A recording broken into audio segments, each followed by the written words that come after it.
Selain daripada itu pula, Rasul juga membuka pandangan mereka, membuka wawasan mereka, membuka pandangan dunia mereka, sehingga akan selalu bisa mengikuti perkembangan yang ada, apa yang sedang terjadi, bahkan di luar Jazirah Arab sekalipun. Rasul memberikan informasinya, informasi seputar umat-umat terdahulu, informasi tentang keberhasilan umat terdahulu, tentang kerugian, tentang kebinasaan umat terdahulu, dan tentang apa yang akan dialami oleh umat berikutnya. Rasul membuka mata umat bukan hanya khusus kepada era beliau sendiri, tapi bahkan menembus ruang dan waktu, baik di masa sebelum beliau atau apa yang akan datang setelah Rasul Shallallahu Alaihi Wasallam. Ketika kita mengatakan bahwa Rasul punya garapan, yaitu fokus kepada person per person dari umat, seringkali diartikan bahwa Rasulullah Shallallahu Alaihi Wasallam tidak membidik komunitas secara luas, sehingga muncul pertanyaan, mana mungkin orang yang fokus kepada individu-individu dalam mengkadernya punya ruang yang cukup untuk menerapkan atau berpolitik di tengah masyarakatnya. Karena ketika fokusnya kepada individu per individu, maka biasanya persoalan individualis yang diselesaikan, bukan persoalan bersifat komunal.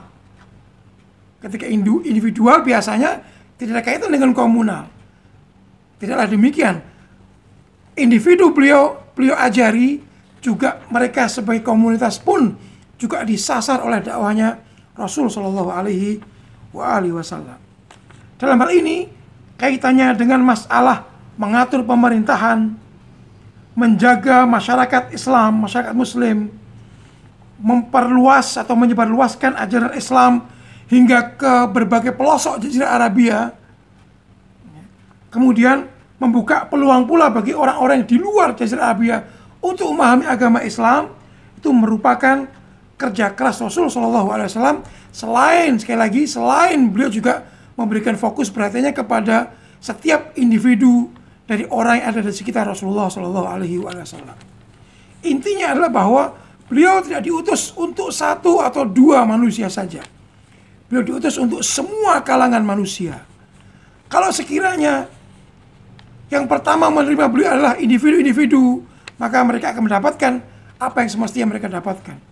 Kalau sekiranya Rasul SAW merasa perlu untuk bergerak lebih luas lagi, dalam arti bahwa beliau ingin bergerak sampai kepada berkorespondensi kepada penguasa-penguasa yang berkuasa pada saat itu, seperti kerajaan Romawi, kemudian Persia, beliau akan lakukan. Karena pada intinya misi beliau bukan khusus untuk Jazirah Arabia saja, tapi misi beliau adalah global.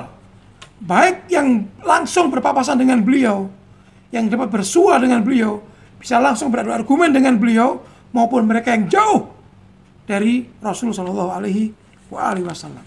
Artinya selama ada kesempatan untuk menyebarluaskan misi suci ilahi, akan beliau lakukan, akan beliau sasar, dan beliau tidak akan pernah berpangku tangan, berdiam diri, bersantai ria, dan merasa cukup senang dengan mereka-mereka yang ada di hadapan beliau saja.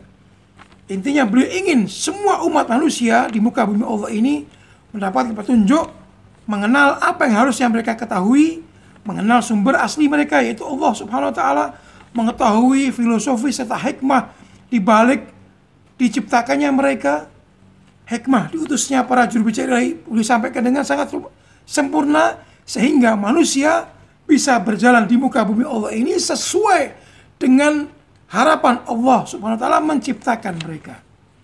Jangan sampai manusia bertindak layaknya makhluk selain manusia yang secara nilai jauh di bawah manusia itu sendiri.